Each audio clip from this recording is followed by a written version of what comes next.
Okey, Assalamualaikum guys. Kembali lagi dalam channel Muzaffari Channel. Okey, untuk yang baru singgah ke channel aku, tolong subscribe dan juga like dan turn on button notification, dan kalau ada apa-apa untuk korang komen, silalah komen di ruang komen. Okey, untuk kali ini aku akan sambung cerita seram untuk episod yang kedua. Okey, yang mana belum lagi tengok aku punya konten kisah seram episod 1, korang boleh pergi tengok dekat aku punya channel, di mana yang kisah seram episod 1 aku ceritakan cerita penunggu rumah, dan hari ini korang akan dengari dan hayati kisah seram aku yang aku akan ceritakan macam biasa berdasarkan pengalaman aku sendiri. So, kalau korang berminat dengan channel ni, macam aku cakap, korang boleh attract kawan-kawan korang, ajak kawan-kawan korang untuk dengar sekali dengan cara korang copy link ataupun share aku punya YouTube channel ni dekat diorang. Okey. Untuk cerita kali ni aku akan ceritakan pengalaman aku pergi bercuti. Tetapi gangguan apa pula kali ni aku akan ceritakan? Okey, untuk hari ni aku akan cerita tentang gangguan hotel mewah.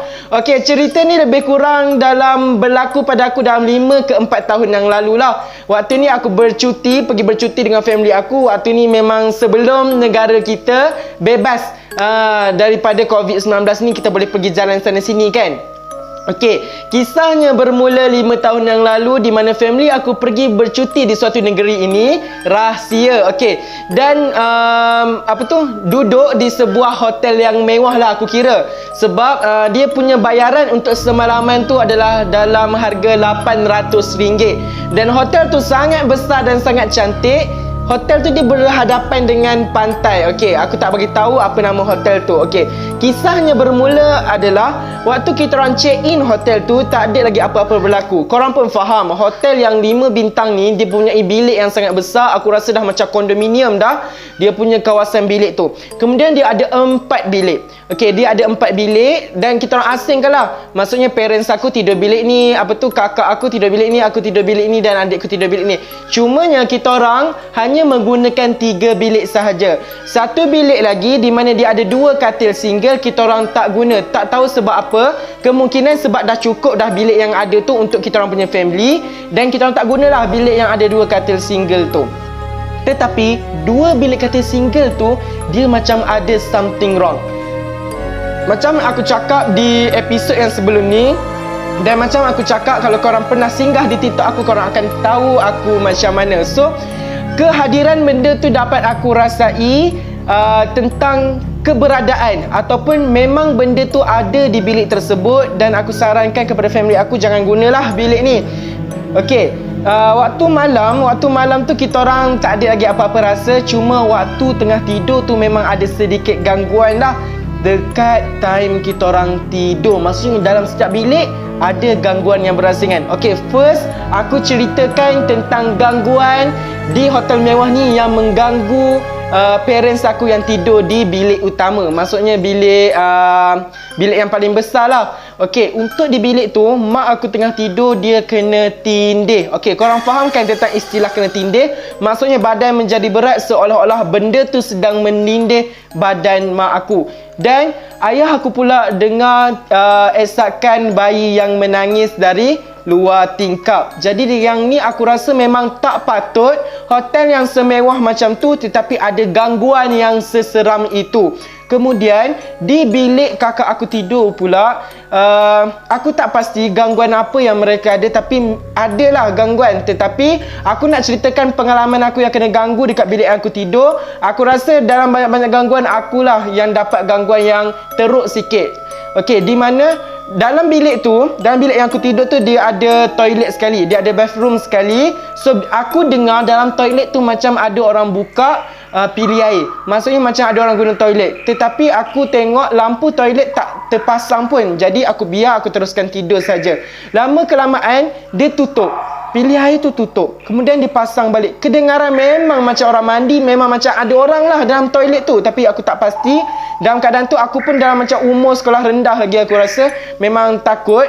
So aku pun biarkan je. Dan dalam kelamaan aku macam dapat tidur sekejap. Bila kita tercelik mata, maksudnya aku terbuka mata daripada tidur tu sikit, aku nampak satu susuk tubuh lembaga hitam duduk di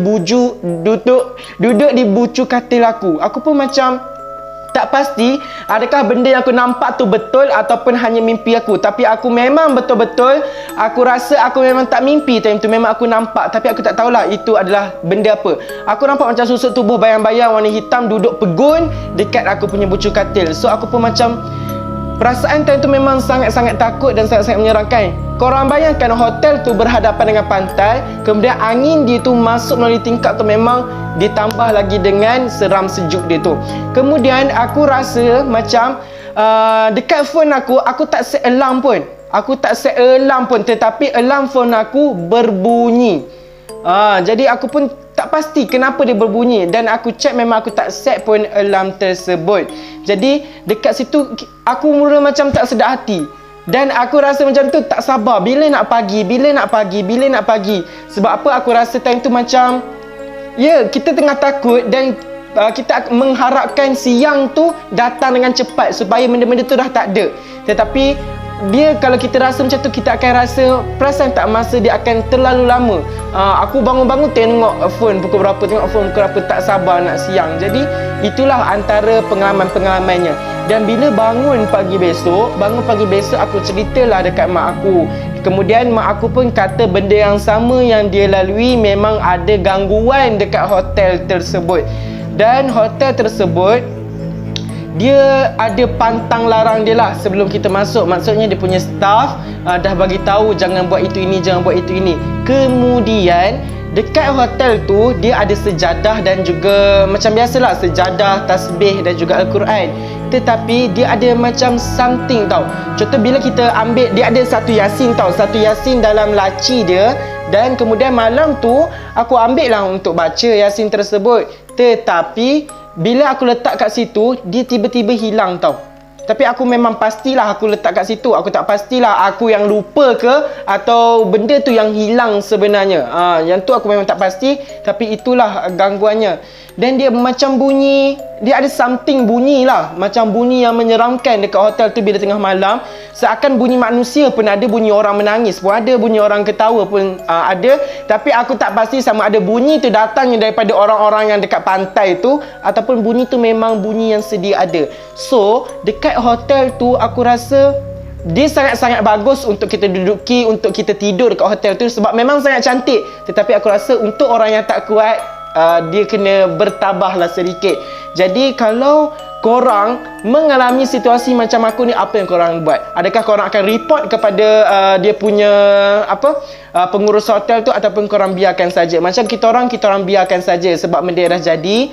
Dan kita orang hanya pergi tu memang nak enjoy, bukan kita nak bertemu dengan benda tu kan. Tapi aku sarankan untuk korang, sebelum korang pergi mana-mana, korang tolong check dulu feedback tempat yang korang pergi supaya korang tidak akan terjadi seperti aku. Korang kena check feedback sama ada dekat Google ke, dekat orang-orang ke. Korang kena tanya feedback tempat yang korang nak tidur. Contoh kalau korang nak pergi chalet ke, homestay ke, hotel ke, di mana-mana lah, resort ke, korang kena tengok feedback dia dulu supaya kes yang macam aku ni tak akan terjadi untuk korang. Tapi aku rasa kes yang aku alami ni tidak terlalu berat lah. Aku percaya korang pun pernah mengalami situasi macam ni dan kemungkinan korang mengalami situasi yang lebih teruk pada aku. Jadi kalau korang pernah mengalami situasi macam ni, korang bolehlah komen dekat ruang komen. Korang komen je ada ataupun korang komen pernah. Tapi jangan korang komen cerita pula, susah aku nak baca nanti panjang-panjang cerita korang. Jadi korang komen je. Jadi ini saja untuk hari ini, iaitu cerita tentang gangguan hotel mewah. Dan sebelum tu aku nak kata lagi, sebenarnya di hotel itu korang kena berjaga-jaga.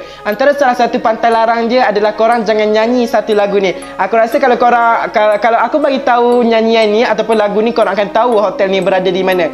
Jadi hotel ini dia pantang kalau kita menyanyi satu lagi ni. Aku rasa korang pun tahu antara banyak-banyak lagu yang pantang dinyanyi bila kita duduk di negeri tersebut adalah negeri apa. So, korang boleh komen kalau korang tahu ataupun kalau korang nak cuba teka hotel ni berada di negeri mana, korang boleh komen dan aku akan reply komen korang seandainya komen korang tu betul hotel ini bertempat di negeri mana. Sebab apa? Pantang larang dia tak boleh nyanyi lagu tersebut sesuka hati, lagi-lagi waktu tengah malam. Jadi itu saja cerita aku untuk konten kali ini. Kalau korang berminat macam biasa, korang boleh share, komen, like dan juga turn on button notification. Dan jangan lupa singgahkan korang punya subscribe supaya korang dapat support aku dan aku pun dapat kongsikan lebih banyak kisah seram berdasarkan pengalaman aku sendiri kepada korang semua. Jadi itu saja, sekian saja daripada Muzaffari Channel. Harapnya korang dapat tonton lagi channel aku dan korang kena ajak kawan korang sekali untuk tengok kisah-kisah seram aku. Dan insya-Allah untuk episod akan datang aku akan cerita lebih seram lagi cerita untuk konten yang akan datang. Jadi itu saja. Assalamualaikum warahmatullahi